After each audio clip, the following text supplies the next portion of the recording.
Hello! Today we will dive into the topic of job search. After graduation, you will certainly have an insatiable desire to start applying what you have learned in practice. Probably the best option for a novice dispatcher is to find a job in a trucking or a dispatch company. Let's check the difference. Working for a trucking company, you will only load the trucks of this particular company, this particular motor carrier. A carrier may hire company drivers and provide them with equipment, such as trucks and trailers. In this case, the drivers are paid for the number of miles they complete. Usually they get around 50 to 70 cents per mile. When hiring these drivers, the carrier often makes promises of some kind. For example, come to our company, we'll pay 60 cents a mile and you'll drive at least 2,500 miles every week. If you crunch the numbers, it's not so bad for the driver. $1,500 per week, $6,000 a month, plus additional bonuses may apply. Monthly salaries for company drivers can be as high as $8,000 a month. Regardless, there is a shortage of drivers in logistics. A large number of company drivers continually save up money while working to buy their own trucks. This gives them even more earning potential as well as the freedom to choose their own schedule while being their own boss. However, not all drivers, once they acquire their own truck, open their own company and get an MC authority. The second type of drivers a transport company may hire are owner-operators. You already know from previous lessons that an owner-operator is the owner of the truck who drives it himself.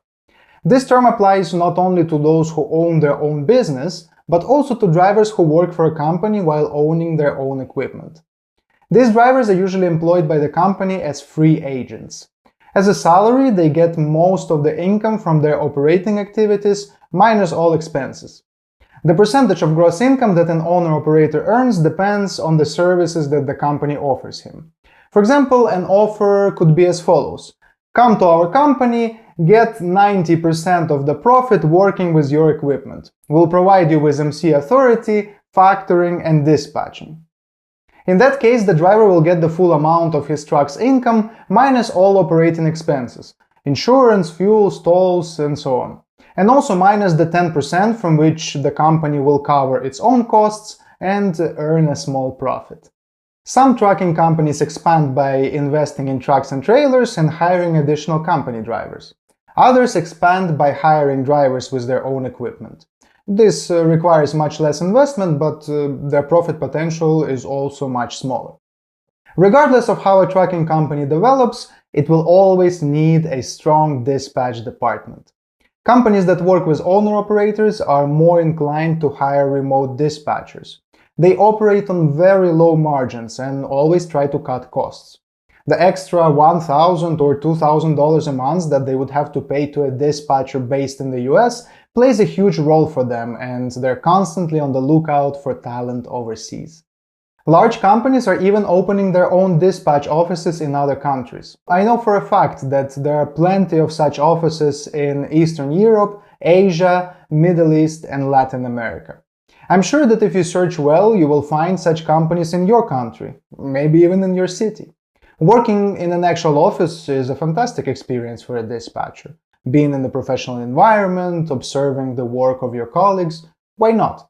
But you and I are still looking to find work remotely, which would also be a great way to start. Let's consider the main advantages of working for a trucking company. First, you'll have clearly defined goals and objectives. Unlike solo carriers, transportation companies know exactly what they're aiming for. These goals are likely to be based on the company's experience, historical numbers, and understanding of the market, which means they will be real and achievable. Next, no self-respecting company would hire a dispatcher and leave him in an ocean of uncharted waters to fight for his own life. You'll most likely have a supervisor, a manager, a mentor. You'll be taught the internal processes of the company, and you'll be given examples of routes on which other dispatchers successfully run their trucks. You'll be given the necessary tools to analyze the market, and in the early stages they will help you in every way until your skills and results reach their standards. Of course, I can't speak for all companies, but I know firsthand that these are the standard practices that are required to succeed in this industry. There are, of course, also downsides. It is likely that in the early stages you will encounter a lot of stress because your experienced colleagues will be a step ahead of you, and they will demand the same level of professionalism from you. Small mistakes and shortcomings are inevitable at the beginning of any career. The main thing here is to get through the first couple of months, and then it will get easier and easier. Another disadvantage is the salary. It's not uncommon for a beginner dispatcher to be offered a flat rate because you'll start out with dispatching a small number of trucks and you'll need a base salary until you gain experience and can take on more work. Due to the fact that the company hired you with little or no experience and invested money and effort in you, they will have every right to raise your salary very slowly, little by little. For example, by adding a small percentage of the truck's profit, such that you start earning a little more but still not at the average market level. But not to worry. When you get to this point, you can start thinking about moving to another company or starting your own business. But let's not get ahead of ourselves. Let's talk about dispatch services. Working in a dispatching service means working for a company that will provide you with their customers, trucking companies, and pay only a portion of the commission that the customer pays for the service. In this situation, you don't really work as an employee, but more as an independent agent. You're like an owner-operator who works for a company.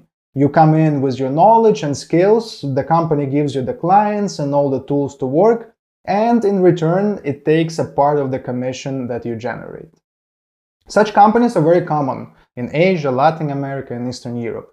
They hire employees on site to work in their offices, but almost every dispatch company also hires remote employees. It's even easier to get a job at such a company than at a trucking company. Many dispatch services will hire employees with little or no experience and train them in-house. Well, if during an interview you tell them that you've been fully trained in the profession, your chances of getting in the team are already doubled. So, the advantages of working in a dispatch service. It's easier to get on a team. You will be trained and taught their best practices. Maybe the company you get into knows something I don't, and you'll become an even more knowledgeable expert.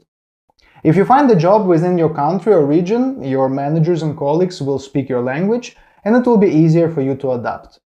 Of course, you'll be provided all the tools for work and you won't need to invest anything. And starting a work in a dispatch service is less stressful. It's very unlikely that you'll be swamped with work from day one, as you would be at a trucking company. I would even say on the contrary. In such companies, people often don't have enough work and wait until the sales department signs more trucks. They'll probably give you your first customer, an owner-operator with one truck, and you'll gradually take on more customers, giving you time to get used to the work schedule. Now, for the disadvantages. First, your customers' goals and objectives will be more vague than those of an employer in a large transportation company. Dispatch companies usually work with owner-operators and small carriers. Their requests are often poorly communicated to the dispatcher and sometimes may not match the realities of the market. It will be more difficult for you to figure out how to provide the service to satisfy the customer. Most small dispatch services are built by craftsmen, people who are good at their job but most likely don't have much experience in building a business. When working for such a company, there is a chance of running into unprofessional management or poorly thought out business processes. Well, to be fair, this is a potential problem of working for any small company.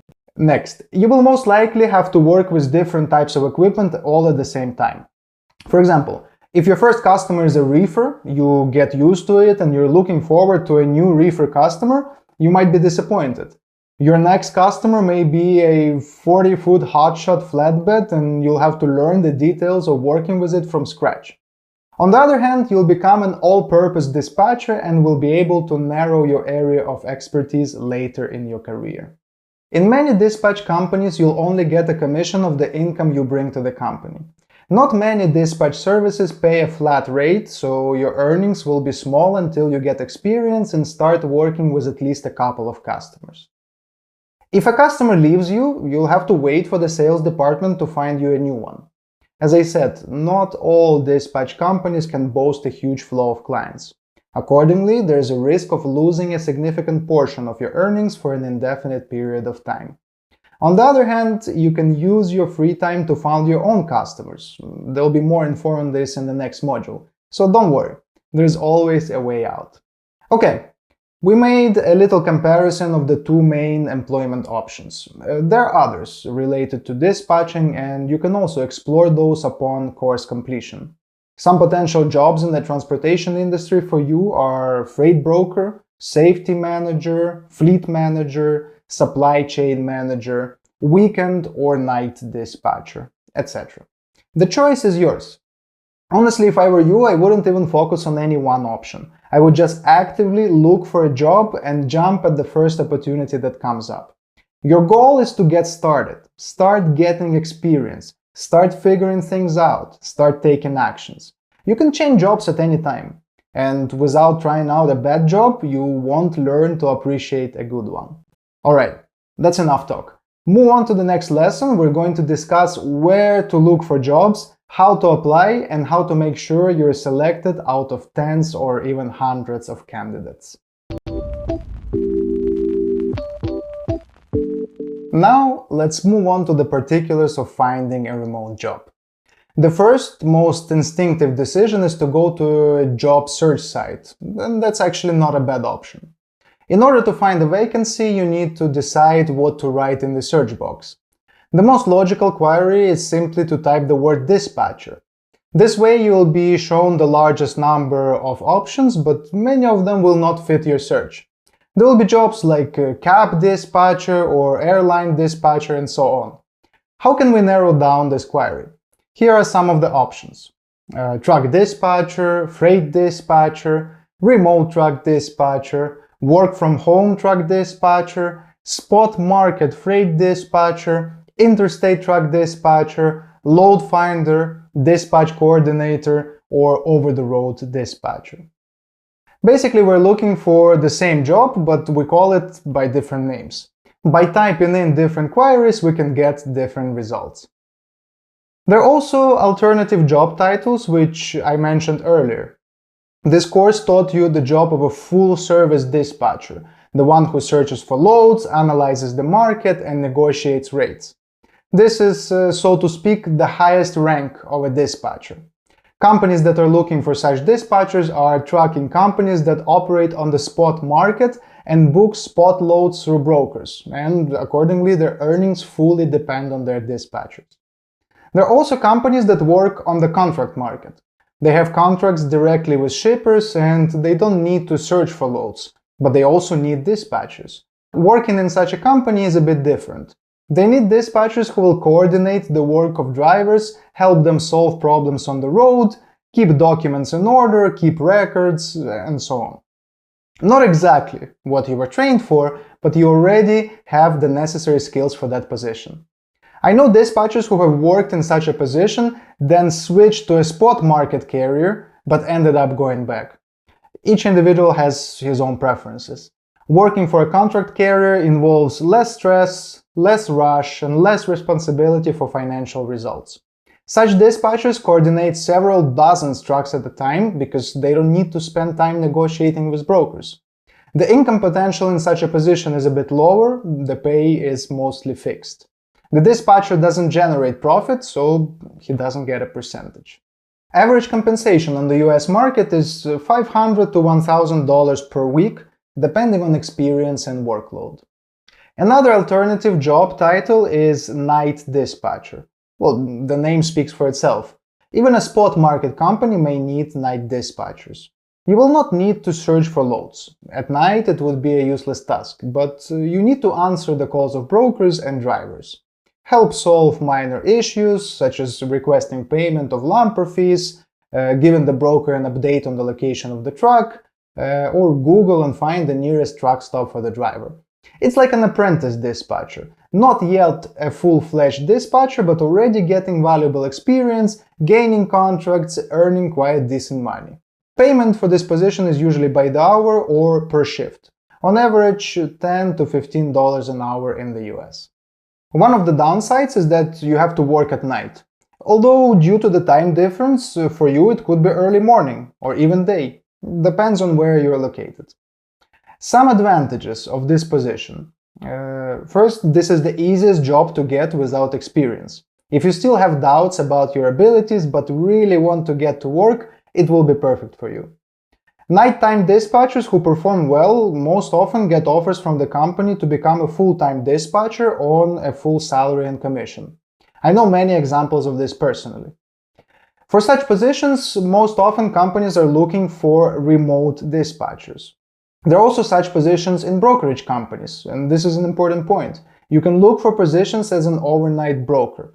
The tasks are similar, but you'll be on the other side of the game.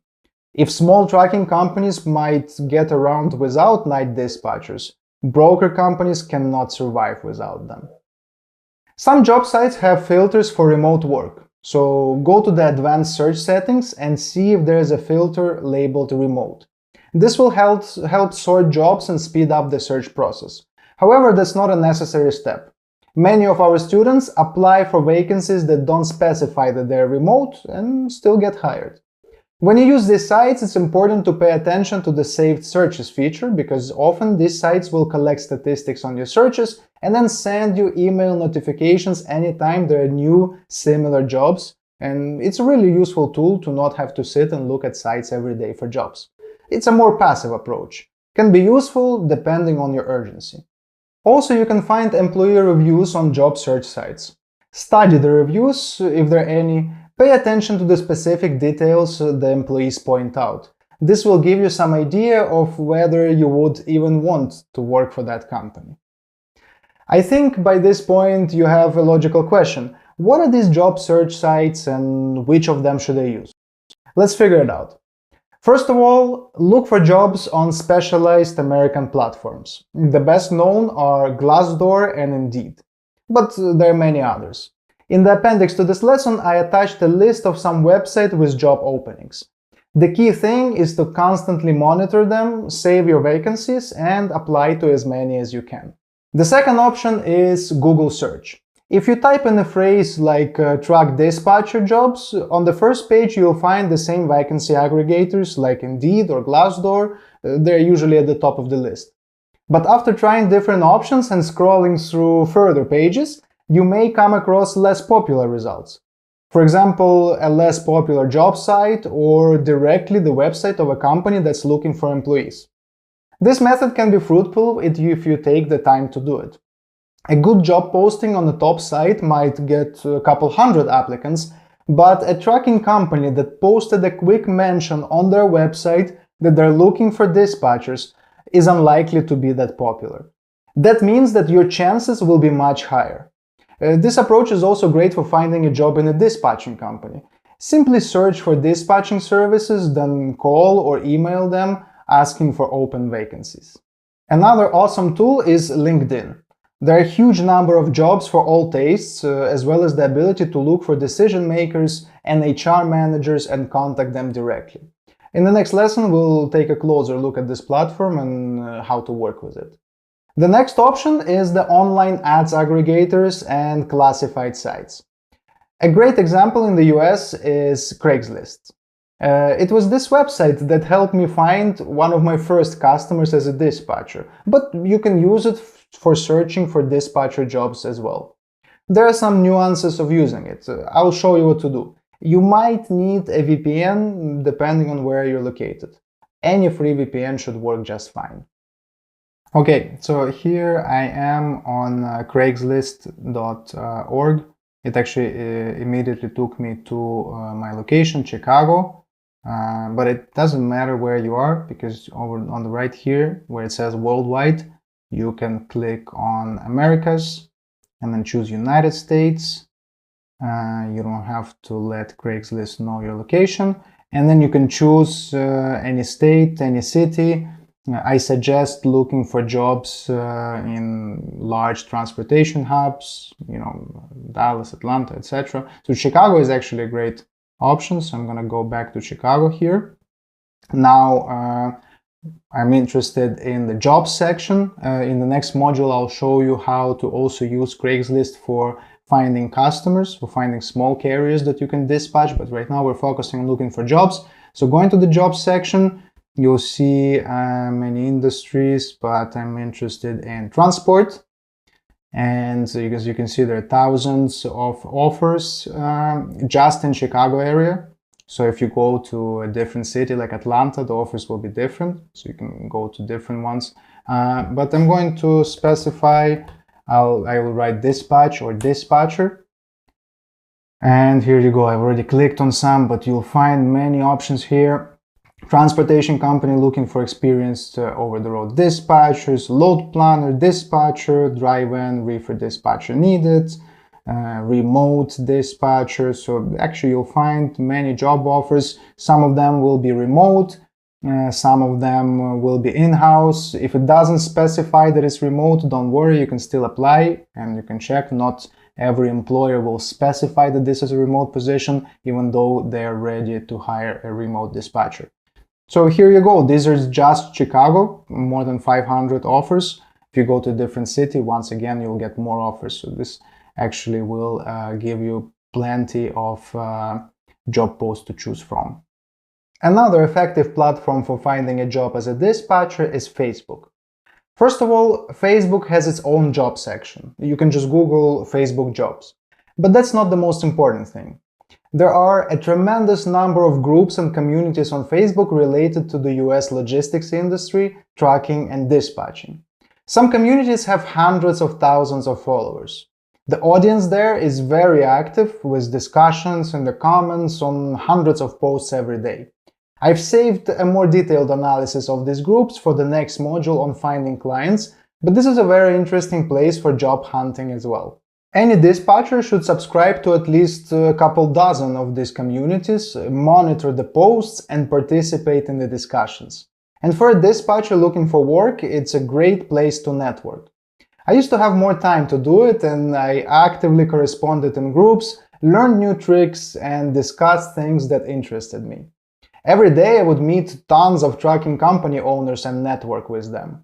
On the employer side, what better way to hire someone than to communicate on a personal level? Think about it, and be sure to start using Facebook.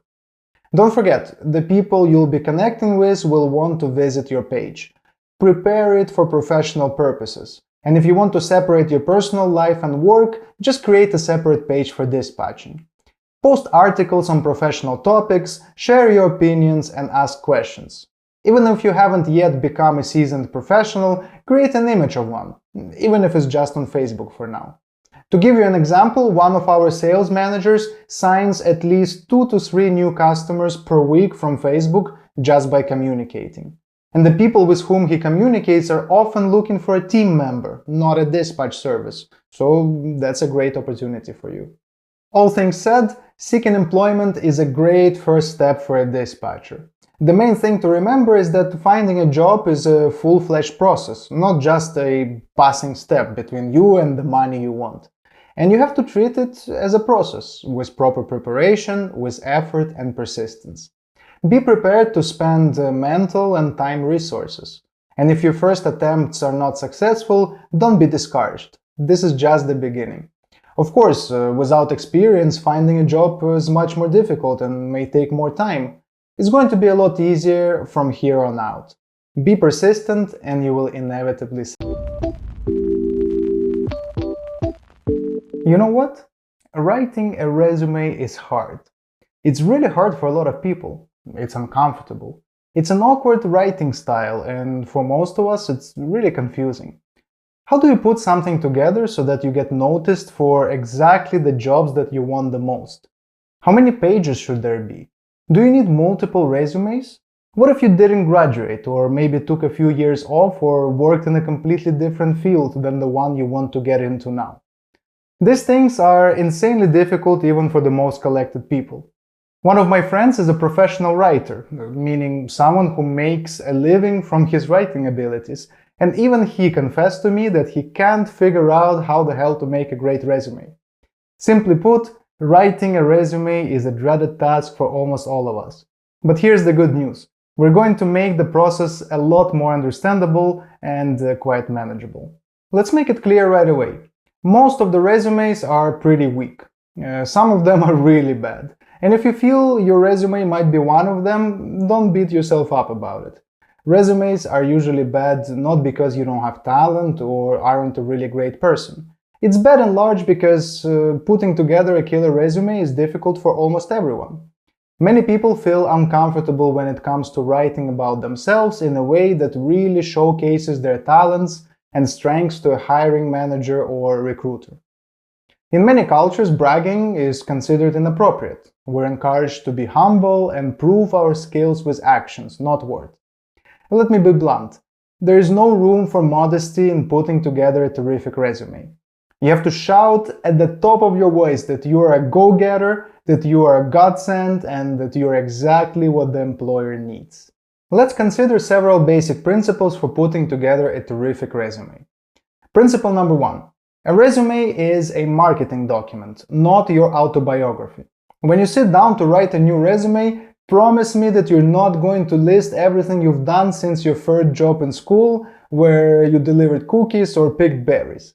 You have to approach this project with the idea that you're putting together a marketing document and that your goal is to get the attention of a certain audience so that they invite you for an interview. This is an important distinction. Most resumes I've seen fall more into the category of listing all the things I've done, rather than the compelling marketing document category. They're more like, I did this, I supervised this, I'm responsible for this, I managed this. Super boring.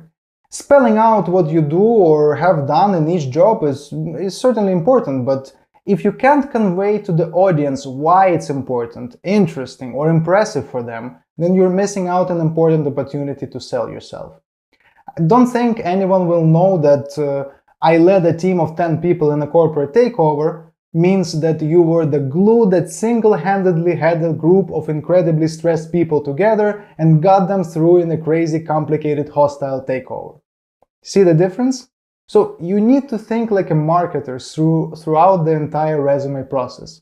What will excite your audience and how can you present your key assets in a way that encourages them to make a buying decision, which in this case is the decision to hire you. Another important principle. Your resume should be strategic but not blatantly inaccurate. Almost no one goes through their entire career and then at the end of it says, "Oh, look at that. That was a perfect career. I'm so glad I didn't take one wrong step and get a job I hated." People with flawless career paths are almost non-existent. Most of us have victories and failures in our professional lives. Jobs we wish we hadn't taken, gaps we're not sure how to handle, maybe a degree we didn't finish. It's not just your problem. It affects a lot of us. Many of us have small and big problems that we need to consider and strategize when putting together a new resume. What do I mean by strategy? It means putting emphasis on strengths when embellishing them somewhere and making weaknesses invisible. I'm not urging you to blatantly lie on your resume, although that sometimes works too. I encourage you to emphasize the things that enhance your image. For example, if you have an unfinished degree, it's not necessary to include the word unfinished. You could just include the year you started and finished. Or about work experience. Suppose you worked in logistics in your country. You don't need to write, "I have no work experience in the US, but I drove trucks from Portugal to Kazakhstan for 2 years and then took a course." It's better to write, for example, "I worked in transport logistics for more than 2 years. I have successful experience of organizing international transportation. I took an intensive 2 months training of dispatching in the US. I have an in-depth understanding of market analysis and negotiating techniques with brokers." Sounds a lot more interesting. That's the whole point. We omit our weaknesses and pay special attention to the strengths. Now let's move on to the structure of a good resume and briefly consider each of the main sections. Section 1, header. The header is your name and contact information. For job search purposes, be sure to create a professional email with your full name. For example, for myself, I would create dmitry.demishev@gmail or yahoo.com. It's not important which email provider you use, but it should be international, not some local provider with a domain of your country. Photo is also optional. In the US it's not mandatory. You can also add the desired position. For example, if the job is called remote truck dispatcher, you can write exactly that. Section 2, short description. This is where we essentially describe ourselves in a couple of sentences. I don't always see this section in resumes, but it's very important. For one thing, it may be the only thing a recruiter will look at. Most recruiters look through mountains of resumes very quickly and want to determine whether or not you are a yes or a no in just a few seconds. If you don't pick their interest from the first words, don't expect them to look at your entire resume. This section is also very important because it sets the tone for the entire document. This is your first opportunity to state your professional brand and give the person reviewing your resume a snapshot of who you are and what you specialize in. To write this section correctly, you may need to change it depending on what the employer is interested in. For example, if the job posting says the company is looking for a stress-resistant dispatcher, include this straight in the description. If they're looking for a good communicator or strong negotiator, just write, I have the ability to negotiate. Here are some examples of dispatcher descriptions to help set your mind on the right track. First one. Professional truck dispatcher with experience in sales and customer relations management. Skillful communicator and negotiator. Able to build strong personal relationships with brokers and create a great company image. Fantastic example. This person indicated that he is a dispatcher but also has experience in sales and customer relations. Based on that, he very logically revealed his strengths, communication and negotiation. And then he explained what he could bring to the company, building relationships with brokers and creating a good image of the firm. Here's another one. Young dispatcher eager for success, highly motivated to prove my value for a trucking company that is ready to take on a dispatcher without experience. Fast learner and an A+ student, highly stress resistant and ready to work in a fast-paced environment. That first sentence is awesome. A young dispatcher who's hungry for success. By submitting such a resume for the right job, he will definitely catch the employer's attention. Next sentence. Highly motivated to prove his worth to a transportation company that's willing to accept a dispatcher with no experience. Honestly, I wouldn't emphasize that fact that he has no experience at all, but that's his right. Next. I'm a fast learner and an excellent student. Have a high stress tolerance and a willingness to work at a fast pace. Basically, the guy has no experience. He probably just graduated from university or college and is looking for his first job. That said, he's not hiding it, but emphasizing his strengths. He's saying, look at me, I'm young, I'm full of energy and motivation, I'll learn everything quickly and you can just dump a lot of work on me and I'll sit up late into the night and do it until I gain experience.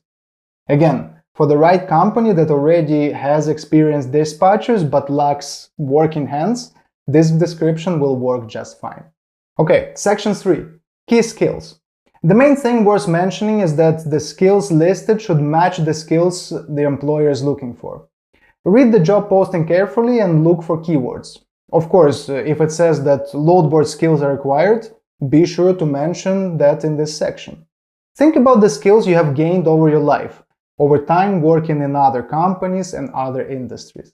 I'm sure you have something to brag about, but it has to be relevant to the profession of a dispatcher. Plus, you can already write out at least a dozen skills from just one course you've taken. Skills can be divided into soft skills and hard skills. Hard skills are professional knowledge associated with the technical side of the profession, and soft skills are the personal features of a person, his character traits, and the behavior in general. Here are some examples. Hard skills: ability to work with load boards, invoicing, understanding of hours of service, knowledge of market analysis and techniques. And for soft skills: Time management, attention to detail, problem solving, stress resistance, or teamwork. Alright, section 4. Work experience. The work experience listed must be relevant to the position and match the key skills presented. If you worked in logistics in another country or in another position, great, include that. If you have worked in another profession, doctor, engineer, sales manager, also great, also include that. That work experience has made you the person you are now, responsible, attentive to detail, good communicator, and so on, depending on the skills you indicated. If you also worked as a waiter or a taxi driver and can explain how that made you a better person or what you accomplished, that's fine too. But if that job didn't teach you anything and you didn't achieve anything outstanding there, it's best to skip it. Section 5. Education. In this section, under each individual item, add a brief description. What you learned, what you achieved. Just putting the name of the school or university is not good enough, unless you graduated from an Ivy League university or like London School of Economics. It's better to skip your school education. It looks very funny when people write in a resume, from 3rd to 5th grade I studied at school number 28, and from 5th to 9th grade at school number 54. No one is interested in this information.